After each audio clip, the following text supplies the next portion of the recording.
Welcome in, everybody, to this KC Sports Report. Show Me Football Can Join live stream. He's Josh Fan. I'm Michael Darcy. And over the course of the next 45 minutes to an hour, we are going to get to all of your hard-hitting questions, as well as talk a little bit of Chiefs-Texans, preview that divisional matchup. And we also did just get some news about who potentially could be the starting left tackle on Saturday. So, Josh, my first question for you on this fine evening is, how are you doing?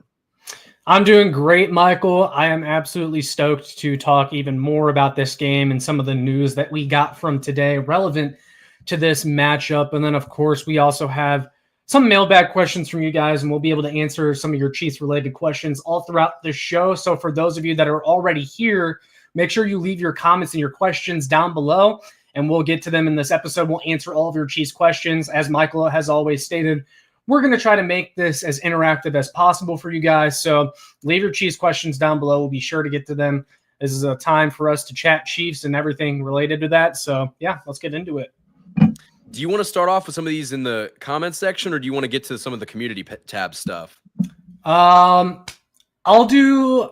start with the community tab since those people, they get theirs in first before. But the first one I have, and this is from James T. Kurt. He also shouts us out. He says, "You and Darcy always had good chemistry. Very happy for both of us." I appreciate that, James. But he says his question is, I don't want to talk about losing to Houston, but if they lost, what are the first things you do to improve the team? Now, this is a loaded question, Michael, but I'm curious to hear what you have to say first. Well, I'm gonna change your question, James. I'm gonna rephrase it. We'll still answer it, but I want to start with something else first. If the Chiefs are to lose this game, Michael, what do you think the reason will be?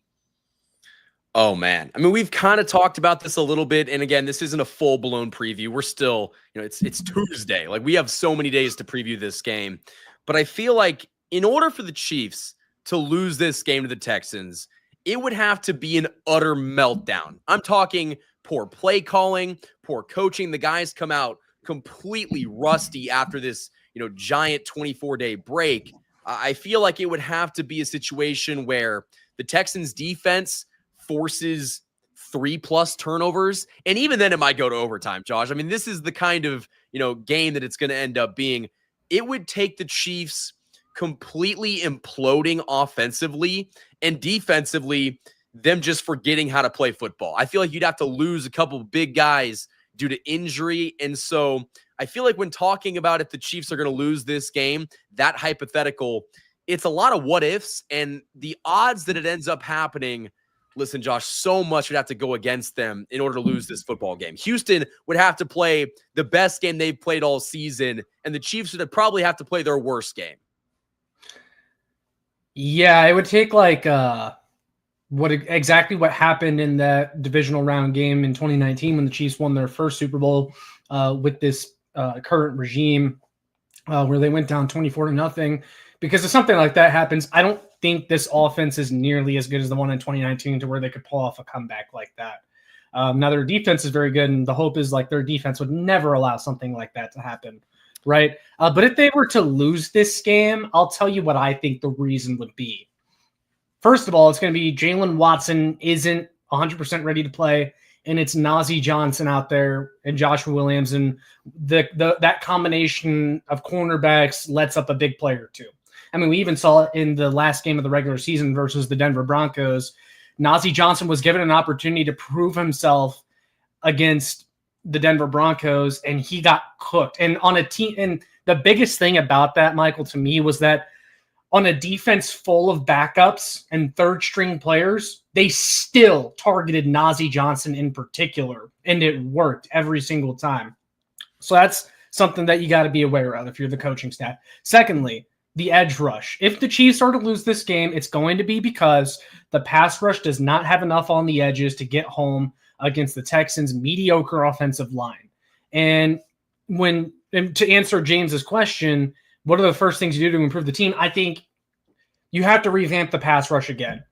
And this could also be a whole nother conversation. I honestly would not be all that sad to see Steve Spagnuolo get a head coaching job. And that's not me saying Spags is a bad DC. He's obviously been a great DC.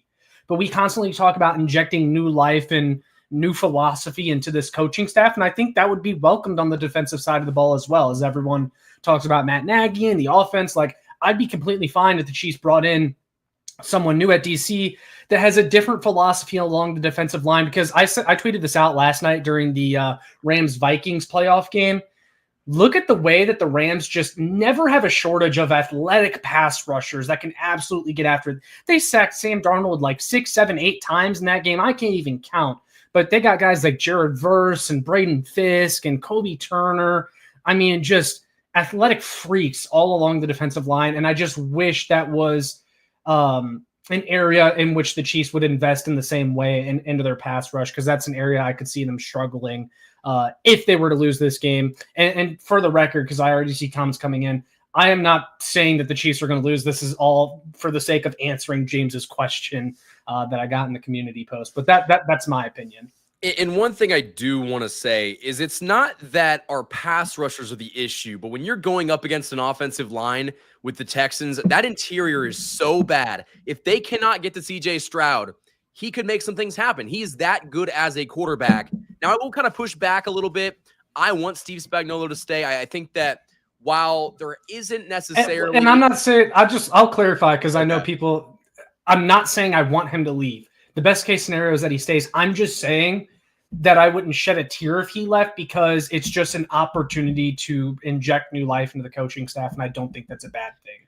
That's my all I'm only saying. fear is, what if it's Bob Sutton? Like, it wouldn't obviously be Bob Sutton, but someone like a Bob Sutton who Andy Reid loves. And we've seen Andy Reid is not going to move off of his guys. And so that's why I'd be concerned that if quite possibly the greatest defensive coordinator in NFL history left the Chiefs, who would be the replacement? I think that this is one of those situations where the grass isn't always greener on the other side. And you could argue that a lot of the personnel that are in this defense lack some of the top-end talent, because the Chiefs are picking at 32 every year in the draft. So maybe if they do end up signing, an edge rusher in free agency that has, some superstar-ish potential, or at least someone that has the speed around the edge, I think that those issues might go away. Now, I do want to read this DM. This is coming from Chiefs Blitz on Twitter. He just DM'd me saying, this hasn't come from my guy, but hearing mumblings elsewhere that the Chiefs might not activate Nico and he would stay on IR. And the possibility is that Nico Remigio would be the guy going forward in the playoffs. And if that actually is true, I think that's the best case scenario, because what have we seen from Mecole Hardman outside of catching that touchdown last year in the Super Bowl that would make you believe that he is an upgrade at the position over Nico Remigio? I don't think there is one. Yeah, we kind of talked about this last week when Chiefs Blitz kind of teased that they may waive Remigio in favor of Mecole Hardman. And I said, is Mecole Hardman that much of an upgrade that you risk losing Remigio to another team at this point in the season? And my answer to that is no. Yeah, I feel like you kind of have to keep him at this point. Now, let's get into some of the questions from the chat. We're going to try to run through these. Guys, again, leave them in the chat. We'll get to them. Yes. David asks, is Pacheco coming back? I think the expectation is that he'll be fully healthy and good to go. I know he was dealing with that rib injury, but I think they took him out of that Steelers game due to precaution. Yeah, I think so too. Well, because, he had that rib injury, and Andy Reid said it's a little bit tender. He's had a few weeks off now at this point, and also he's Isaiah Pacheco. Like, he's going to play through it no matter what. So, he'll be fine. That's the expectation. Actually, this is a really good question from Devin. He asks, which wide receiver will have better numbers, D-Hop or Hollywood? I assume that you're, asking this for the upcoming game against the Texans. Hollywood looked really good against that Texans defense the first time they played. They kind of pulled D-Hop's, snaps in the regular season because they didn't want to give up that draft pick. So This might be a situation where we see both of them pop off. But, who do you think, Josh, is going to have the bigger impact? That's a tough question. I think Hollywood is going to have better numbers in the postseason, and a lot of it is because of the element of surprise of him not having played much and teams not having, the tape available to prepare. But I think that D-Hop is going to have an impact that goes underappreciated this postseason because of the fact that he's going to draw a lot of attention and the Chiefs, it feels like they pulled him back quite a bit in the regular season, which means now is the time to kind of unleash him, and we're going to see what he's capable of. Yeah, I think that when you look at which wide receiver is coming on at the right time, I would say that it is Hollywood Brown. And you mentioned the surprise element. I think that's important, but also, speed kills. Speed kills in the NFL. And you saw when Hollywood Brown was playing those quick slants, like that's what we saw Rashee Rice do last year. And since he's been hurt, we haven't had a guy that could go over the middle and catch those passes. Hollywood Brown can do that. And DeAndre Hopkins can too, but I would much rather have Hollywood Brown go over the middle of the field and just have DeAndre Hopkins, run a straight vertical and go downfield and try to make a big contested catch. Both of them, I think, will have their moments in this postseason. For this game in particular, I think Hollywood Brown might have the biggest impact in this game. Now, I do want to give a massive shout out to Eric Wahlberg for the $20 super chat. If you guys do not already know the best way to support this channel outside of liking this stream and also subscribing to both of our channels is by donating via super chat. We will always get to your questions. We'll also get to your questions if you do not donate, but we definitely appreciate Eric. He asks, at a glance, I think our defense will be the dominant force and the deciding factor for our win.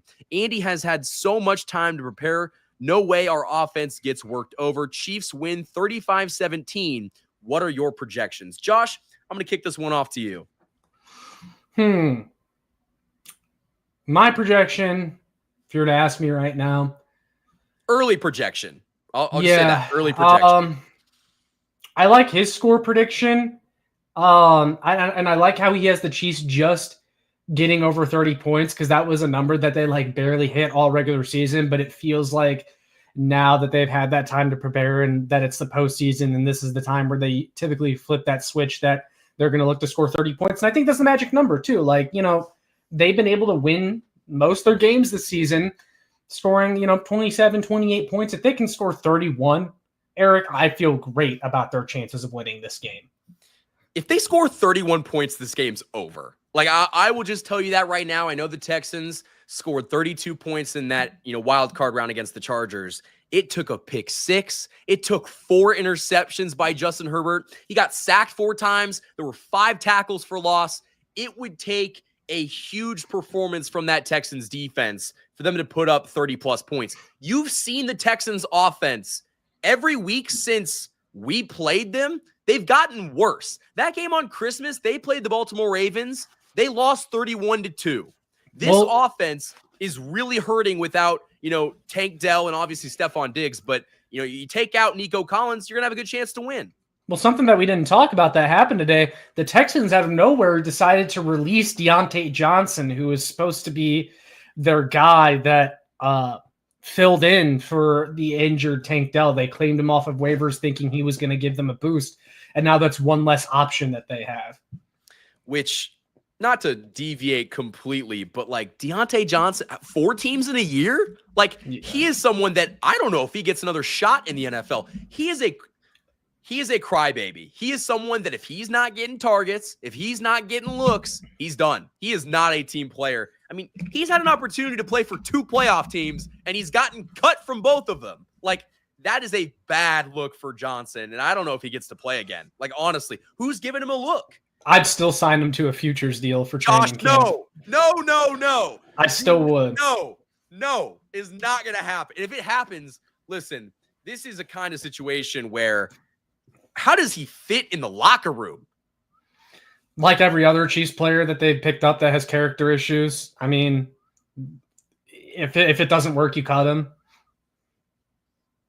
It would have to be one of those situations where he knows that, hey, you don't work out here, you're out of the NFL. This is your last shot. You want to keep playing football? This is where you got to go prove it. But I guess, can I give my projection on this game, really quickly, an early projection? I feel like we are going to see the benefit of all of that downtime, the benefit of all of that rest. I expect the Chiefs to go out there and offensively put on a show. I think you're going to see this offense so efficient. They're going to score on, at least, I want to say half of their drives. I'm going to say the Chiefs put up 35 points in this game. I have a weird feeling that this Texans defense relies too much on the big takeaways, and the Chiefs don't turn the ball over in the postseason. They would be lucky to get one turnover from Patrick Mahomes. And so I think that it's going to be very difficult for them to, put up the same amount of points that they did last week. I'm going to say 35-24. And the reason they have 24 is because the Chiefs just kind of let up in the fourth quarter, kind of like they did in that first game. Like, this is going to be a situation where I don't think we're ever in doubt that the Chiefs are going to win. Yeah, I'm with you there. I like that. Obviously, we're not trying to get too deep into a preview yet, but that's about how I see this game going. I think it's going to be a lot like that regular season matchup, except I think the Chiefs pull away even more. And I'm not – every time it feels like every time I say something positive about the outlook on this game, people say I'm overlooking the Texans, and I'm not. Like, look, they have talent on that team. There's a reason they're in this position. But come on, guys, this team has never lost in the divisional round with Mahomes at quarterback. I don't expect that to change now with this team. Josh, they're a win away from going to their 7th consecutive AFC Championship game. Yep. 7th straight. What on earth are we watching, right? Like, this is the golden age of Chiefs football. This is the best time that we are ever going to have as Chiefs fans. And it's just like, don't take this for granted, guys. Like, we're going into this playoff game, this home playoff game, with the expectation that we should win by 10 points. Like, this is something that if you would have told the Chiefs fans in the 90s, the Chiefs fans in the early 2000s, or even the Chiefs fans that suffered through the, Romeo Crennel era, like, this is the area that we're at right now. And it's just, we're so blessed. We are so blessed to watch this Chiefs football team. Yeah, no, these are the days. You know that saying, it's like you don't know what the good days are until they're already over. It's like that's what this is right now. So do not take it for granted. No, and I definitely don't think a lot of the true Chiefs fans are. Now, there's some out there that are like, they just expect this, but like, guys, we really are watching some of the best football that we're ever going to see. And I'm super excited. I think this game is going to just be so interesting. And I don't want to say it's a shoe-in because nothing's a shoe-in in the NFL, but you got the best possible matchup in this game. They're a 4 seed that kind of limped into the playoffs. And, they went up against a team that historically, as we like to say, chargered. The Chargers chargered, and they won that game. Remember back in 2022 when we've compared, this Houston Texans team to the 2022 Jacksonville Jaguars, kind of how they, got into the playoffs and then beat the Chargers. The Chargers choked one of the biggest leads in playoff history, and Jacksonville somehow came back to win that game. And then they came to Arrowhead the next week, and the Chiefs had the bye week. And the Chiefs won handily. Now, the score didn't really show it, but that was a game the Chiefs were really never going to lose at any point. So I feel like that's going to probably be the same result that we see on Saturday. Yeah, I'm with you there. But guys, we got actually a lot of questions right now, so we're going to continue getting through those. And for those of you that have just joined in the last few minutes or recently, leave your questions, your comments down below. We'll be sure to get to them in this live stream Q&A. I'm going to go ahead and throw in another one. I didn't get that many on my community post, but I'm going to answer another one from the community post. And this is from Vizio. He says, do you think the Chiefs will be able to run the ball against Houston's defense? And Michael, I'll let you take that one first. Yes, I do. I think that one of the things that we're going to talk about later on in this stream, again, this information is courtesy of Chiefs Splits, that we're probably going to get an offensive line that features Joe Thuney back at left guard. And if Joe Thuney is back at left guard, say what you will about the left side pressure, I think the Chiefs will be able to run the ball very effectively. And now they can run to that left side. Now you can use Joe Thuney in the running, game. And he is so good as a run blocker. So I do think that this is going to be a situation where the Chiefs probably won't run it that much in the first half, but when you need them to go get 5 yards, when you need them to go get those 3rd and 1s, those 4th and 2s, they're going to be able to do it.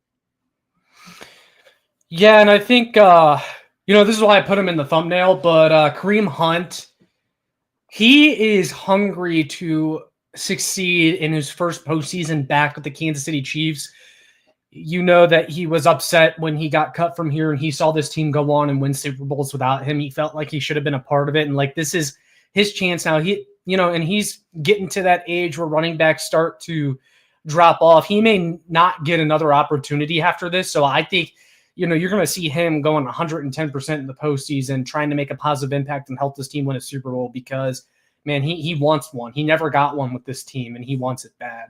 When I actually read an article, I believe it was from the Kansas City Star and Jesse Newell, who interviewed Kareem Hunt, and he was basically talking about how he struggled to get out of bed, and that's how much he wants to play football for this team, to put in the work to recover on a weekly basis. There was a point in the middle of the season where they were giving him damn near 30 carries a game, and so it just shows you the attitude and the mentality that he really is determined to, rewrite history. And a lot of people didn't ever think that Kareem Hunt was going to be back in a Chiefs uniform. We're at this point where he is 3 games away from hoisting a Lombardi with the team that drafted him. And I think that's a big motivating factor for guys like him, for guys like DeAndre Hopkins, who have never tasted this. You have a lot of Chiefs players, obviously, that have won back-to-back Super Bowls, but the guys that haven't, the guys that were on terrible football teams and maybe won a playoff game every other year, they have never experienced this. And so this is their opportunity to go get a Super Bowl. And I think you're going to see in the playoffs, those guys are hungry and they're going to eat. Yeah, no, I agree completely. But I'll let you pick the next question we want to answer because we're starting to actually fall behind a little bit. So I don't think my chat is loading correct. Like I'm just getting a bunch at like once and then it's not refreshing. So I'm trying to get to everything in the chat, guys. If you guys didn't see the question get answered, just retype it in the comments and we'll definitely get to it. I still have them. I can put one yeah. Okay. Go ahead. Okay. Is this the one? Yeah, I think that's about where we left off. Okay.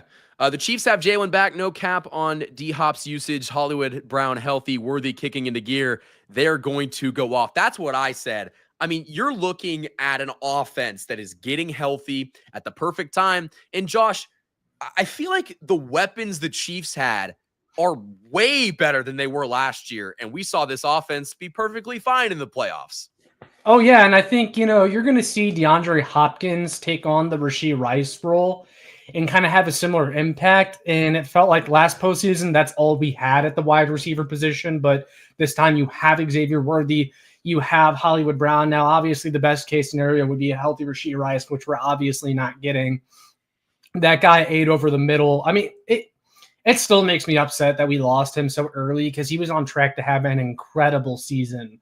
But nonetheless, the Chiefs still have a very strong wide receiver group, and you still have, towards the bottom, Juju Smith-Schuster, a guy that on a given day could have 100 yards in a game, give you some good work out of the slot and on the outside. So there's a lot more options this time around, which is great, especially for a guy like Travis Kelce, so that there's not so much of the load on him.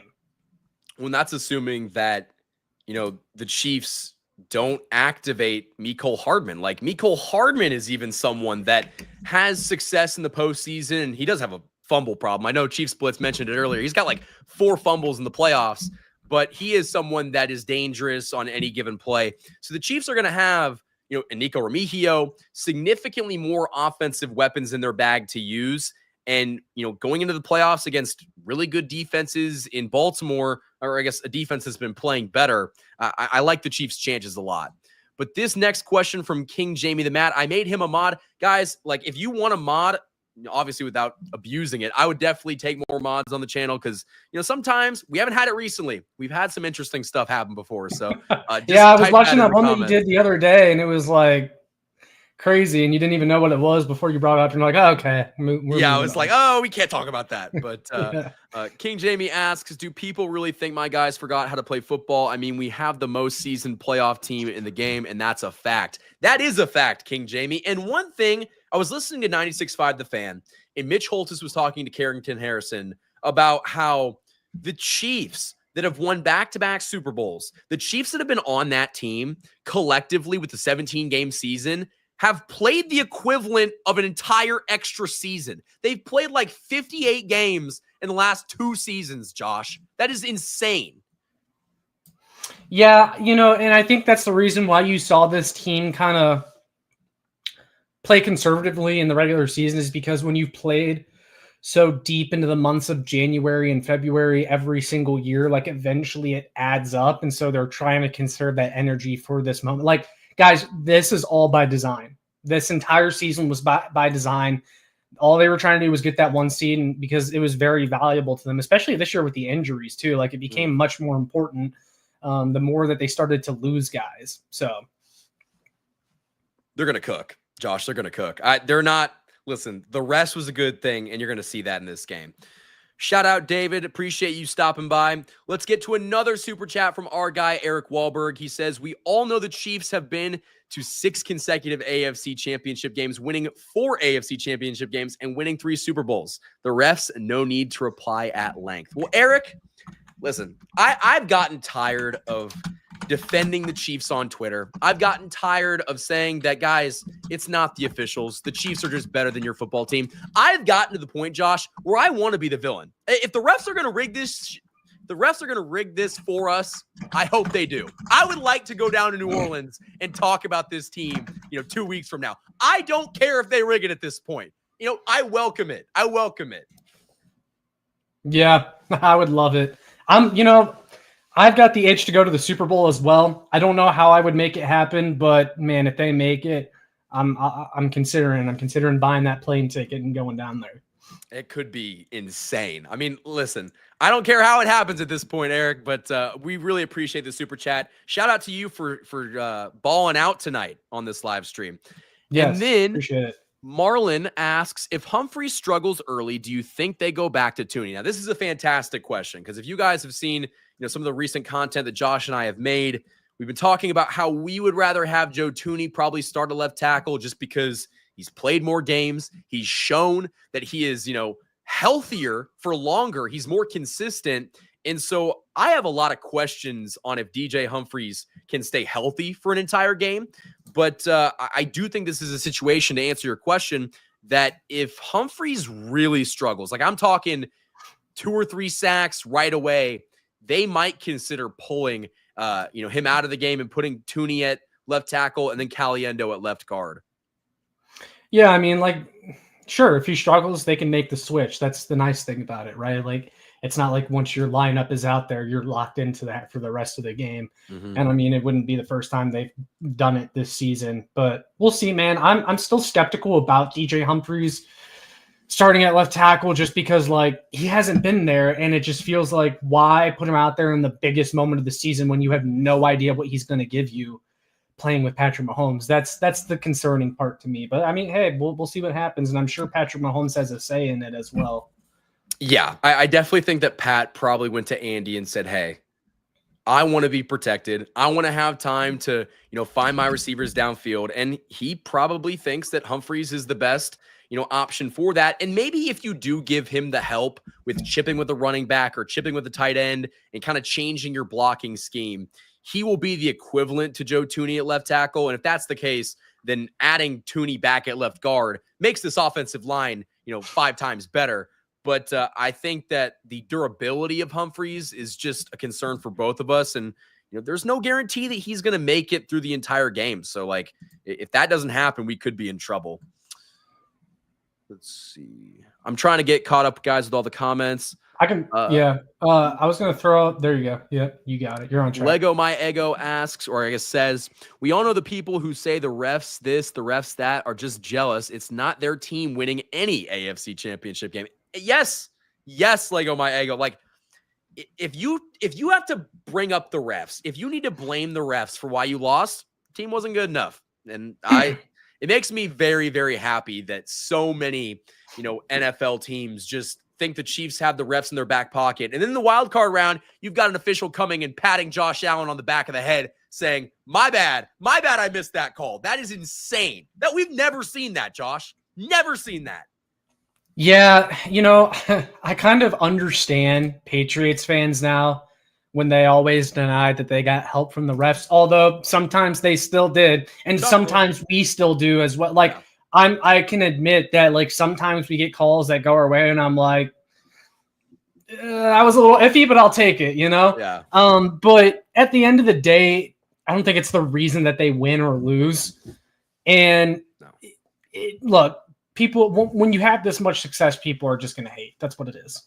Yeah. And so I've kind of just grown to accept it. And listen, you can say this is rigged and I don't care. Cool. I hope it is rigged. I hope we do win. Because listen, that's one thing. And I'll say this and then we can move on to the next question. But I feel like history will never remember this. History will only remember all the championships. They'll only remember all the Super Bowls. We're never going to talk about how the Chiefs got this treatment. The Chiefs didn't get this treatment. That's all going to go away because at the end of the day, all they remember is championships. And so if you win championships, that's all that people are going to, look back at. Yeah. Let's see.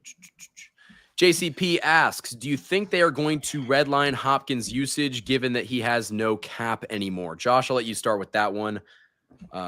Yeah, I mean, we kind of touched on it earlier. I mean, I think that was kind of their plan, and it became apparent towards the end of the season that they were just being stingy about that draft pick. It remains a 5th-round pick instead of a 4th-round pick, or is it 5th-round pick instead of a 6th-round pick? I can't remember. It was a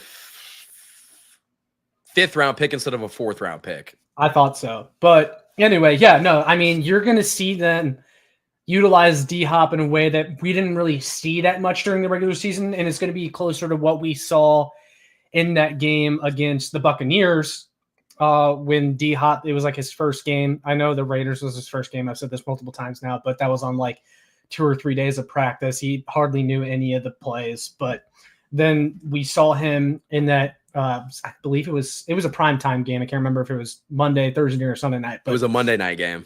Okay. And so you saw D-Hop, and he had like 100 yards and 2 touchdowns. That's the kind of D-Hop I think we're going to see in the postseason, someone that is contributing on that level.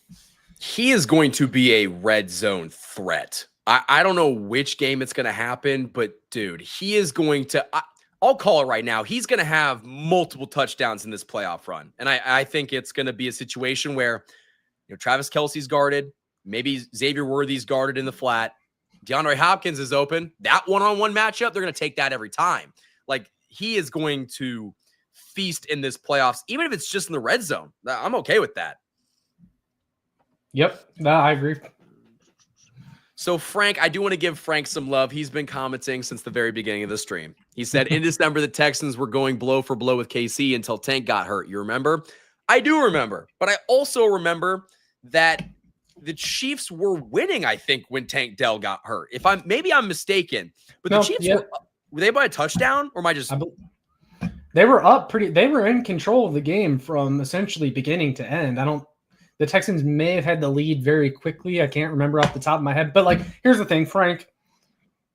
If you've watched the Chiefs all season long, you would know by now. And it's no disrespect because obviously the Texans are your team, so you watch them the most. I don't even know if it is. I don't even know if he's a Texans fan. I think he's just a Chiefs hater, which we welcome that on this channel, as long as you understand that we're not going to take that lightly. I'm pretty sure he's a Texans fan, but here's my point. The Chiefs play close games by design. The Texans were never winning that game. This is what the Chiefs do. They keep you in it, but because the Chiefs are so good at winning close games, they're able to do that. They have the luxury of keeping it close with a team like the Texans, but knowing that, like, at the end, when we need to make a couple of plays to win, that's what we're going to do. That's what the Chiefs do. Yeah. Now, listen, and if the Chiefs get down by...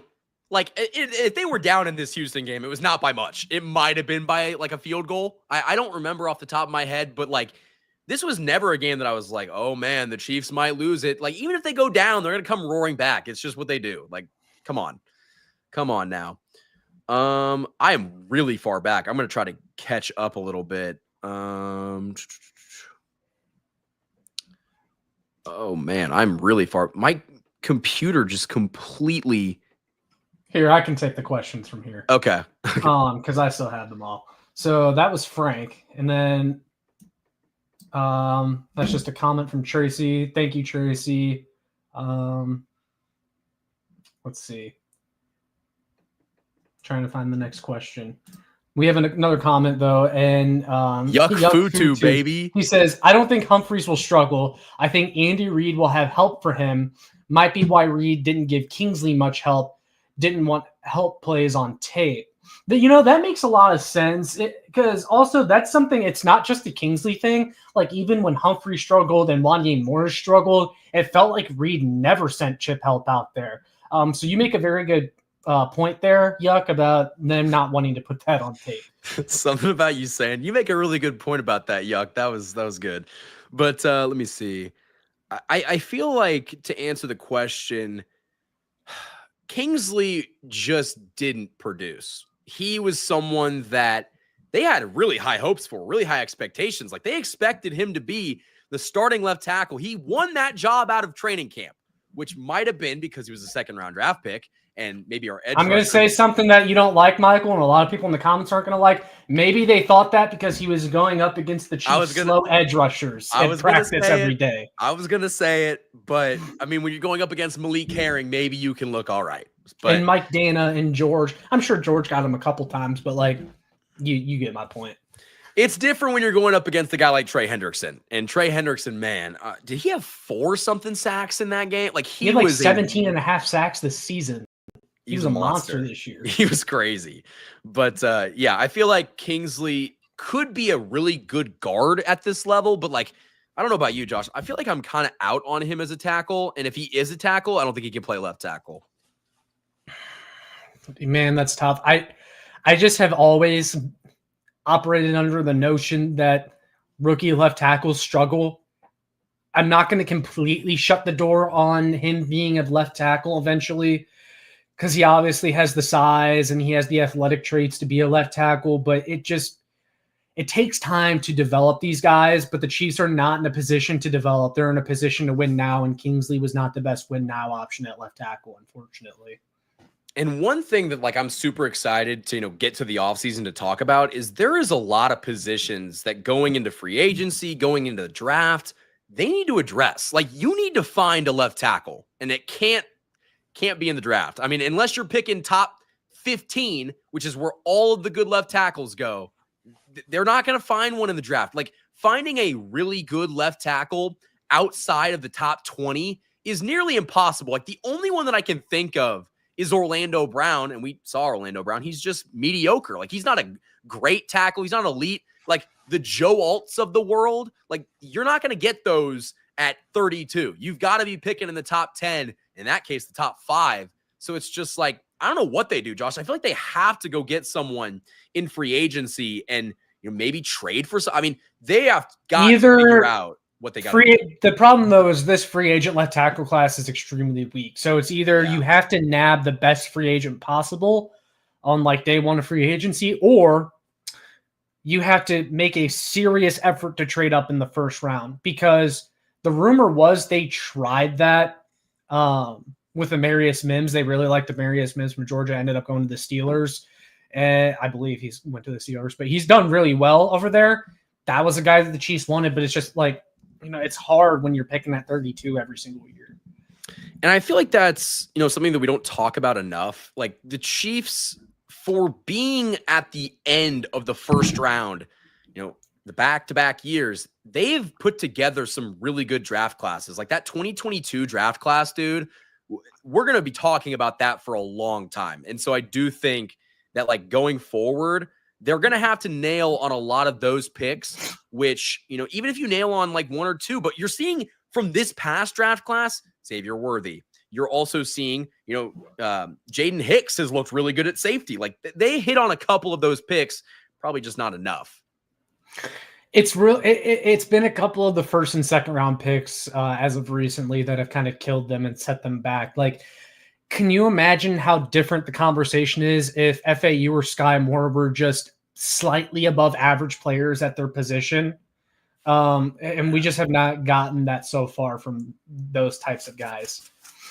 Yeah, it's brutal. Like if you, I know we've talked about this a lot, but like you draft George Pickens over Sky Moore, like who knows what happens? But I from what I've heard, they had no interest in George Pickens coming into the draft because of the character concerns, which like who knows if he's going to be a Pittsburgh Steeler next year, but like, man, it would have been kind of cool to have George Pickens in a Chiefs uniform, and the talent is just so clearly there. It's just, he's someone that you don't know if is going to give 100% to his team. So I understand that line of thinking, but Josh, I do want to finally get to our guy Graham's comment. He's been asking for the injury report, and I just downloaded that. So, oh man, of course. Here, I'll move the comment. Don't worry. Of course, this is the smallest thing you've ever seen in your life. Pretty much everybody was a full go except for me, Cole Hardman. And let's see. Again, this is the smallest thing I've ever seen in my life. Going to the Texans side. Okay, Azeez Al-Shaair is not practiced, which is a good thing. Shaq Mason didn't practice with a knee injury. Very good thing. Robert Woods didn't play with a hip injury practice. And Dalton Schultz is limited. Dude, that's another thing. I feel like Texans fans don't understand that we don't believe in your team because you're hurt. Like, you're so banged up that it's not even funny. Yeah, kind of hoping that Azeez Al-Shaair one sticks, and like obviously wishing injuries on people is like one of those things that like you're not allowed to do, but I do not want him pulling any dirty stuff against the Chiefs. Dude, he punched Slad McConkey in the last round. Like, after he already got tackled, he's on the ground. He just, like, that's the kind of stuff, dude, that you just can't have in the game of football. But also just, I don't want that guy anywhere near a DeAndre Hopkins or a Hollywood Brown. We've got enough injuries to go around, you know, without him going out there and headhunting. Like, I don't want to see that. Yeah, me neither.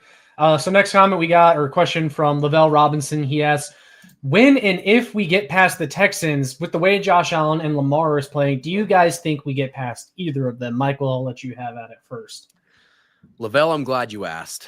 I'm very glad you asked. I look at both of those teams, and I see regular season football teams. Now, that's not saying that they couldn't potentially upset the Chiefs and go to the Super Bowl, but I see teams that want to be flashy. They've got the MVP candidates. They've got, you know, the high-flying offenses.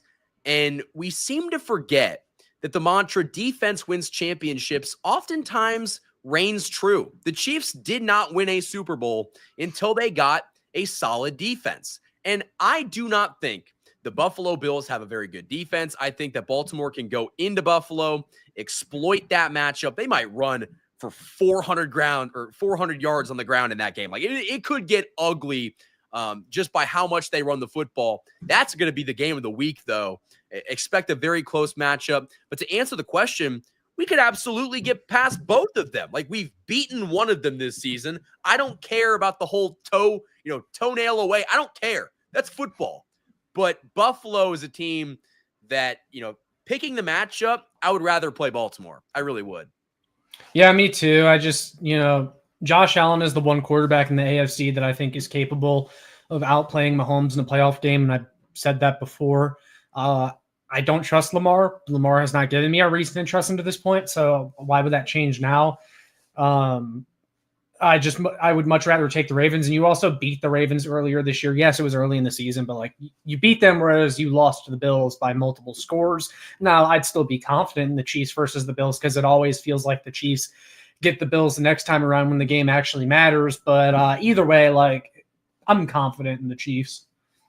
Me too. And I feel like you'd be foolish to not bet on the Chiefs in this position. Like, this is where they come alive. So I would not fear either of those football teams. Now, I would have the jitters because it's a playoff game, but like, the Chiefs have shown over the past 2 seasons that if they have Patrick Mahomes and they have Andy Reid and they have the time to prepare, they're going to find a way to make it close. And who's great in close football games, Josh? Kansas City Chiefs. Yeah, for sure. And then I wanted to follow up with Lavelle's next comment. By the way, for those of you that are here, if you just joined as of recently, once again, live Q&A. If you have any Chiefs-related questions, leave them down below. We'll get to them in this episode. But Lavelle said, I want us to three-peat badly, but as a football fan, I cannot ignore what I'm seeing from Lamar and Josh this year. And no, that's a very good point. I mean, and the Chiefs can lose to them. Like, the Chiefs are not invincible when it comes to teams like the Buffalo Bills and the Baltimore Ravens. But the good thing is, Lavelle, that because the Chiefs got this path in the postseason where they had the Texans in this round, the Bills and the Ravens both have to beat up on each other before they can get to the Chiefs, which means they're going to be tired when they come out of that game because, that's going to be a heck of a game for either team, whoever comes out of it. And they're going to exert all their energy in that one. And the other thing, too, is because the Chiefs play on Saturday, I pointed this out in a recent video that I did, the Chiefs get an extra day of rest as opposed to whoever comes out of the Bills-Ravens game. So the Chiefs will have a leg up on their opponent as well because they get that Saturday game. And they're going to prepare for both of them. Like Andy Reid's going to be watching film on both of those football teams, assuming that they do end up winning. But, looking at which matchup I think is the best matchup, I would say it's Baltimore. I feel like Buffalo, dude, Josh Allen, he rises to the occasion every time he plays the Chiefs. His team might not win the football game, but he plays relatively well in all of the matchups. But Lamar Jackson's someone that is shied away from the big moment. You've seen him kind of choke some big playoff games. And I feel like the Chiefs have a better game plan to stop Lamar Jackson than they do Josh Allen. They can still shut down, slow down Josh Allen, but I wouldn't feel as confident over Lamar. But Lamar's probably going to win his third MVP, like back-to-back, his third MVP. And so that Ravens team is playing great football. And the one thing they did against the Steelers that should, I don't want to say terrify Chiefs fans, but should make Chiefs fans, think twice, they didn't get away from their identity. They played their style of football. They ran that ball down the Steelers' throat. And if they do that to Kansas City, they can stop the run. But if they go to their identity, it could be a very interesting game. Yeah, because you can make the argument that's what lost them the AFC Championship last year was they abandoned the run in the second half, something that they had made the mistake of doing before, despite the fact running the ball was their strongest suit. And then this year they added Derrick Henry on top of their already strong run game. So you definitely have to be on your toes if you're the Chiefs defense, because I don't know if they're going to make that same mistake again and force Lamar to throw into triple coverage like they did in last year's AFC Championship. And also the Chiefs offense has to be much better than they were in that game because if you guys remember, the Chiefs only scored, I believe, 3 points in the second half of that game. They just barely clung on to that. I believe it was a 10-point lead at halftime. And that's just not sustainable football, especially against really good teams. It worked last year because your defense was elite. But I don't think this year's defense is quite as good as last year's, as much as it pains me to say. I mean, they've still been good, but not quite as elite as they were last year. I don't think they're going to have that same luxury, so the offense, has to be on their A game as well. Yeah, I feel like this is a situation where, the Chiefs' offense isn't as good that it has been in years prior. Defensively, I think they'll be okay. I do think they can, slow down a Buffalo or a Baltimore. The question's going to be, can they, score points in the red zone? Because that's been something that during the season, they're settling for field goals. And something that we could talk about in another video is just, do you trust Harrison Butker to go out there and make those field goals? Because, while he's been great in the playoffs, he didn't really end that season on a great note. Yeah, the red zone has been something they have struggled with. But then again, we mentioned how they're going to be unleashing D-Hop, Travis Kelce, now that it's the postseason. And those are probably, if you were to make a list of top red zone targets, those guys are probably at the top. And we know that the Chiefs were trying to hold their snap count back, and now there's nothing holding you back. So I think you'll see the red zone offense improve. Yeah, and I also think that, the playoffs is just different, dude. You can cut everything loose. Every single, play that Andy Reid draws up in the lab, he can use those. He's going to use those. And it's just like, we don't have any, reason to hold anything back. This is when it matters. Like, this is when we're going to see the offense, explode into the offense that they're going to be. And I have trust they can do it, but they're going to have to go out there and do it. Yep, absolutely. And going back to James's question that he asked a lot earlier in the episode, but he's like, if the Chiefs were to lose, what changes would you make? And I kind of changed the question to if the Chiefs were to lose, what would be the reason? And another reason is that situational play calling from Andy Reid. No doubt Andy Reid's a great play designer, great offensive coach. His resume speaks for itself, but sometimes situationally he gets too cute or makes just a boneheaded play call, like running Isaiah Pacheco to the left side 2 times in a row in short yardage and not giving Kareem Hunt a touch.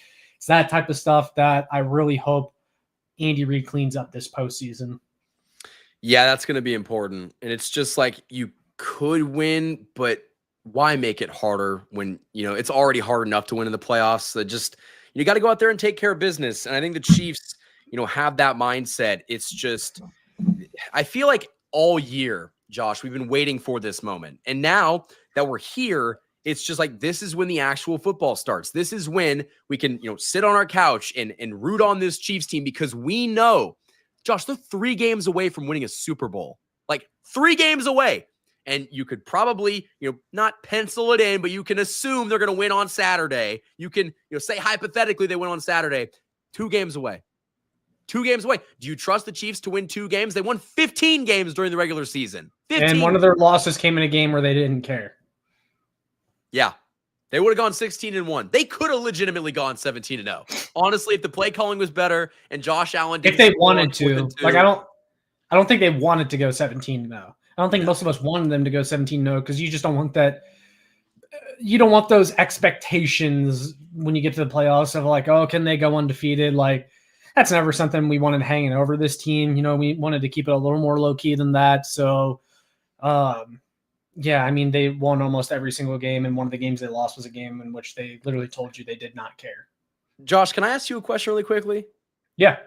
If the Chiefs, the 15-2 Chiefs, if they win the Super Bowl this year, if they three-peat, is this the best football team in NFL history?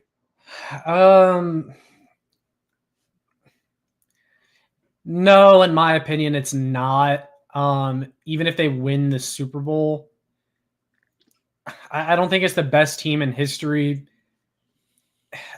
I think the Chiefs have had better teams than this one that just did not win the Super Bowl or have already won the Super Bowl. Like, I just think that they've had more.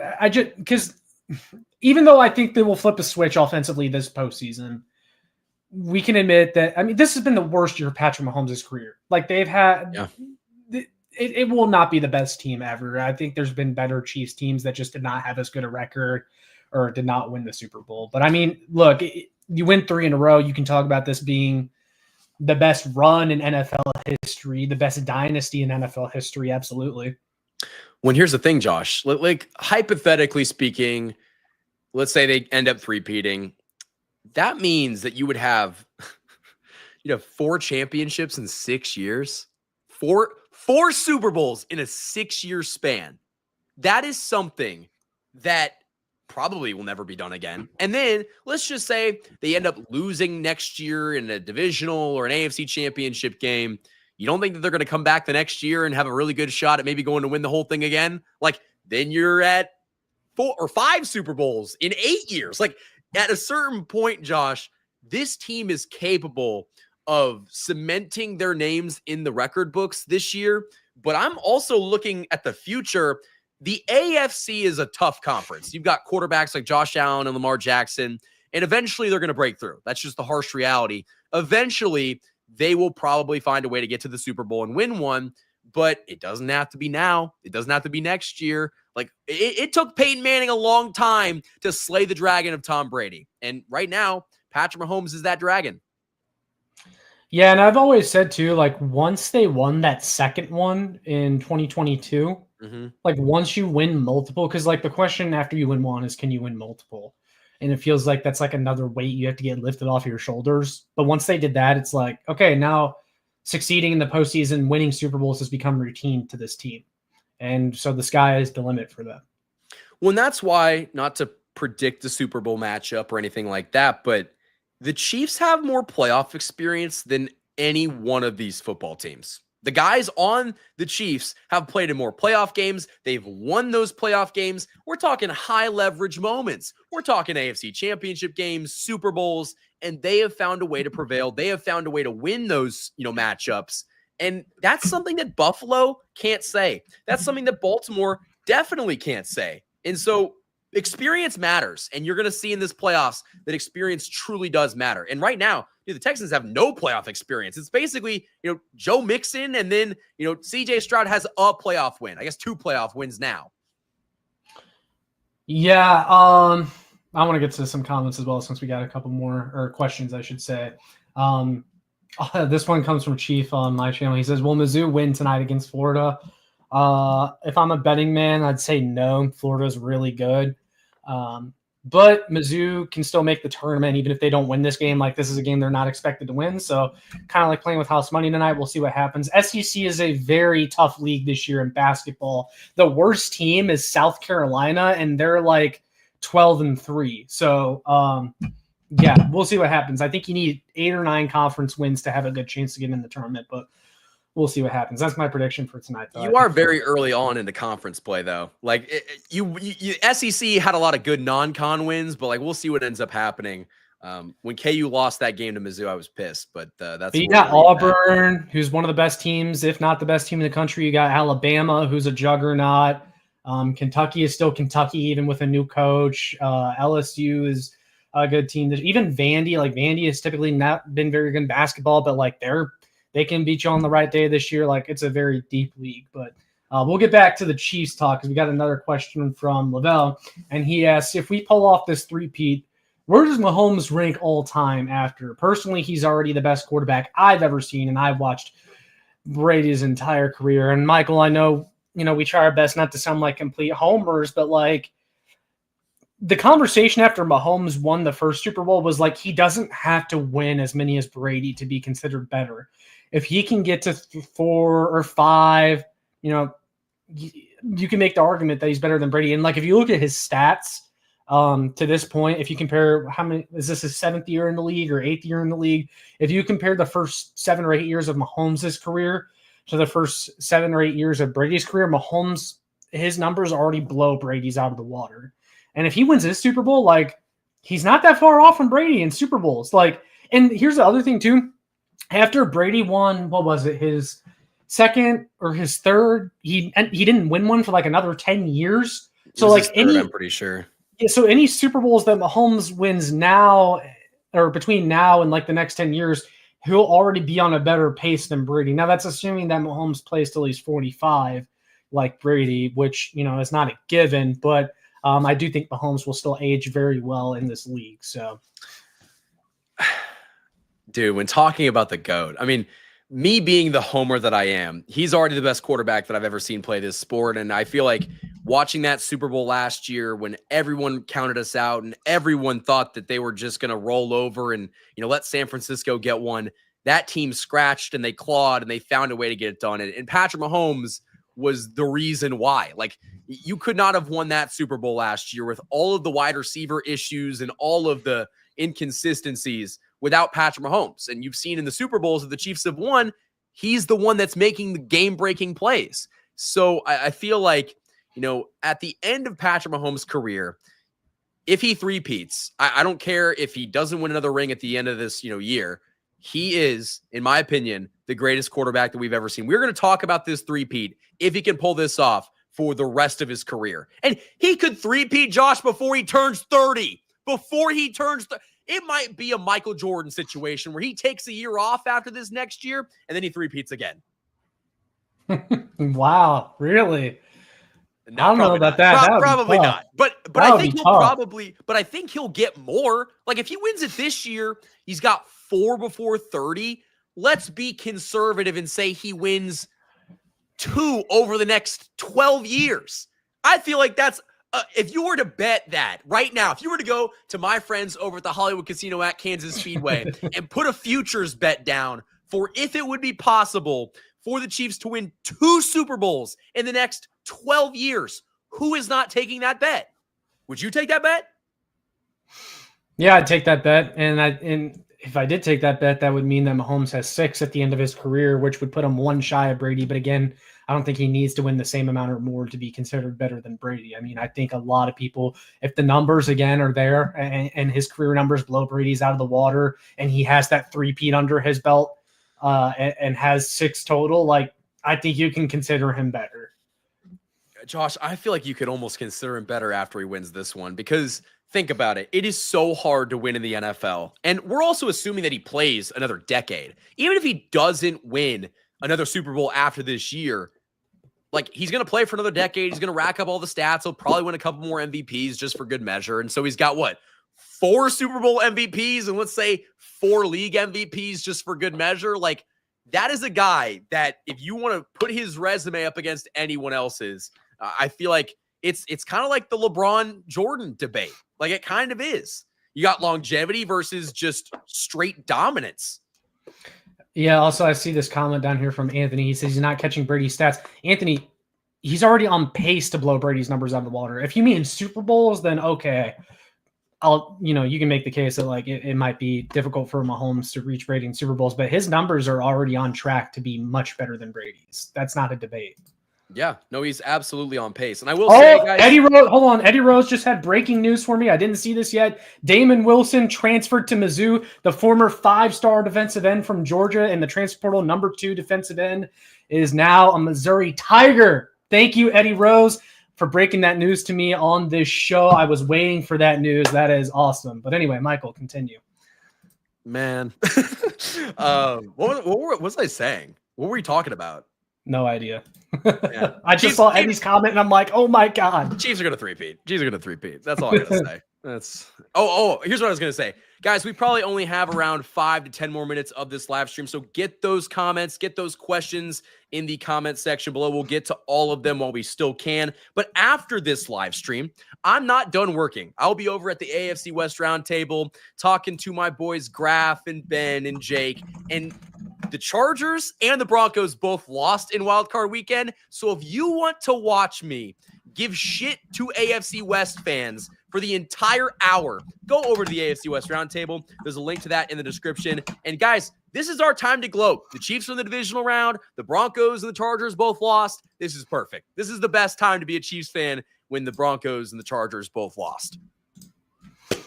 Yeah, go and check out the AFC West Roundtable show that Michael does weekly. It's great. I listen to it. Man, I'm so hyped about Mizzou's portal class right now. I can tell. I can tell it exploded. I believe that puts us as the number 1 class in the portal. Eddie, correct me if I'm wrong. I know we were 1 spot behind Texas Tech. And this is a little Chiefs related because if you guys do not know, Mahomes contributes heavily to Texas Tech's NIL collective. So they were having a very good portal class, but I think Mizzou just overtook them for the number 1 class in the portal. So MIZ to all my Mizzou fans out there.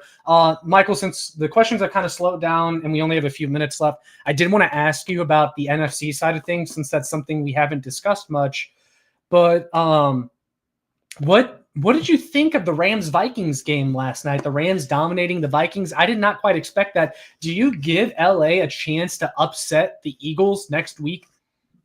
It's definitely a chance. And I feel like the one thing that no one else is talking about, the talent of the Eagles just completely wipes the Rams. Like, that's, I would not say is a question. The Eagles are way more talented. They've got a better roster. The biggest discrepancy is head coaches. Nick Sirianni versus Sean McVay. Sean McVay is a better head coach by about 10 miles. And so I think that they've got a chance. They really have a chance. Now, I wouldn't predict them to make a run to the Super Bowl, but talking upsets, Josh, they could absolutely upset the Eagles. Yeah, like I said, man, there's 2 things in this league that if you have it, you have a great shot to win every week. Quarterback, pass rush. The Rams have a great quarterback in Matthew Stafford, despite injuries. Still a great quarterback, and they have a fantastic pass rush. So when you have that combination of things, you have a very good shot to make a run. Well, let's not act like the Eagles looked great last week. But no. I also will say the Vikings, dude, Sam Darnold got sacked 9 times. And part of it was he's just holding on to the football way too long. But, like, man, just killing your football team. And they also, maybe I'm wrong, I think they had a pick 6 in the game as well. So, like, that's the kind of stuff that if you're going up against a better football team that's not going to make those mistakes, you might not see that in the next round. I don't think the Rams are all that good, but I do like Sean McVay a lot. And I think that, you mentioned it, Stafford, Cooper Kupp, Puka Nacua, they've got an offense that could put up points. They beat Buffalo earlier this year. Now, if we saw like a Rams-Lions NFC Championship game, I think the Lions would, send them. The Lions would punt them, dude. Like, it would not even be close. But I do think that they could maybe pull off that upset. Yeah, man, it's going to be interesting. The NFC is an absolute gauntlet this year. Man, like the Rams, they could make a run. I could see the Lions getting knocked off at some point. I do not discount the Commanders. Do not discount them. Listen, I love Jalen Daniels, Kansas quarterback, and I love Jaden Daniels, man. Jaden Daniels is so much fun to watch. And did you see that clip from Colin Cowherd basically calling him Mahomes and Lamar Jackson?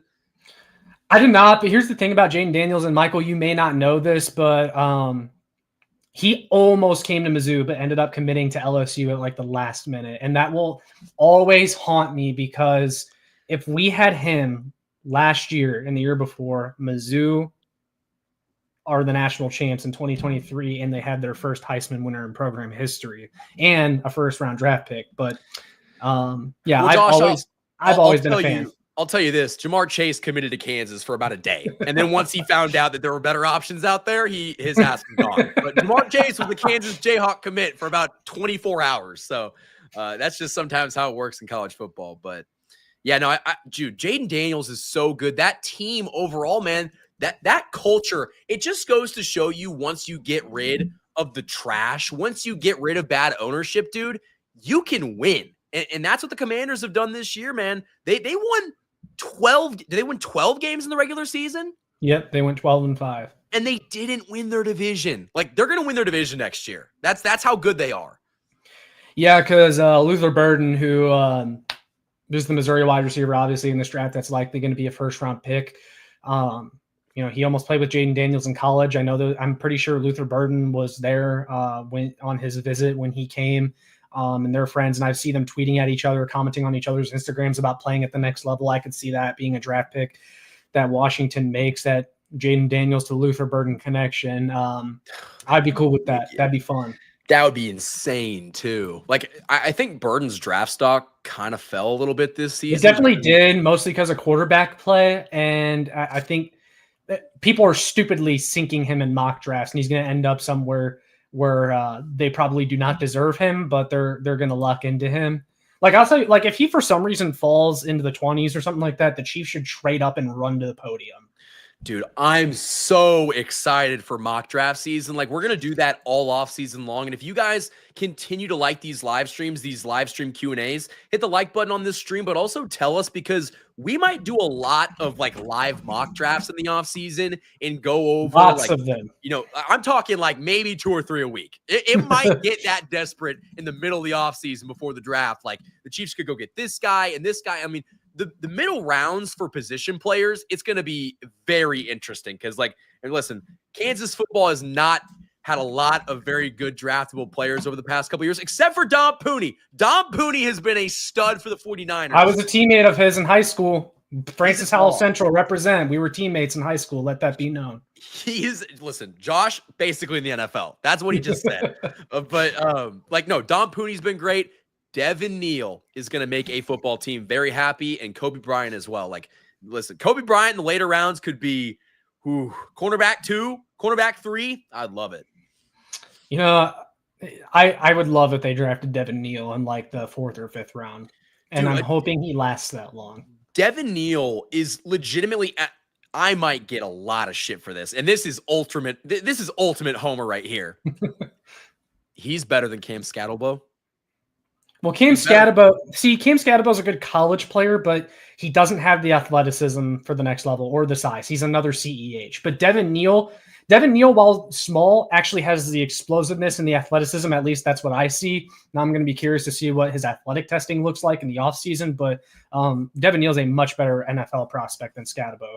Well, here's the thing, like, kind of getting off into the weeds, like, our offensive coordinator, Jeff Grimes at Kansas, absolutely, for lack of a better term, he fucked Devin Neal in the first 6 games of the season. Like, you've got an all-conference running back, and you don't run the football. That's why we suck to start off this season. But I'm telling you, man, Devin Neal is one of them ones. I don't know where he's going to end up. He is a very intriguing prospect. I mean, Josh, we don't really pick running backs very early on in the draft. I mean, you got Pacheco in the 7th round. If he can somehow slip to the 5th round, consider him a Chief. Run to the podium with his name on it. Oh, I'll sprint out there. Like, I'll probably be in Green Bay for the draft. I will sprint out there to give his name up. But Josh, do you think we should wrap this up? We're getting close to an hour. Yeah, no, I think this is a good time. And like, we're getting into draft talk now, which is like kind of off topic. We need to save that. And I know you got to get to your AFC West roundtable. So yeah, we'll go ahead and wrap it up, and I'll let you plug all your stuff first, of course. Guys, shout out to all of you that joined this live stream Q&A. Hit the like button on this stream and also subscribe to Josh's channel and my channel if you're here. But definitely hit the like button on this stream and let us know if you guys enjoy these type of streams, because we want to do them more often for you guys, and the audience has just been fantastic. So we're going to try to continue that. Again, I will be over at the AFC West Roundtable in about 5 minutes to just absolutely shred up some Chargers fans and some Broncos fans and some Raiders fans too, for good measure. But Josh, where can the people find your stuff? You can find me here on YouTube, Show Me Football. That's the channel name. Check out my stuff, showmefootball.com, arrowheadaddict.com. And then lastly, you can follow me on Twitter at ShowMeFB. And guys, all of the stuff will be linked in the description of this live stream. We will see you guys in the next one. Go Chiefs.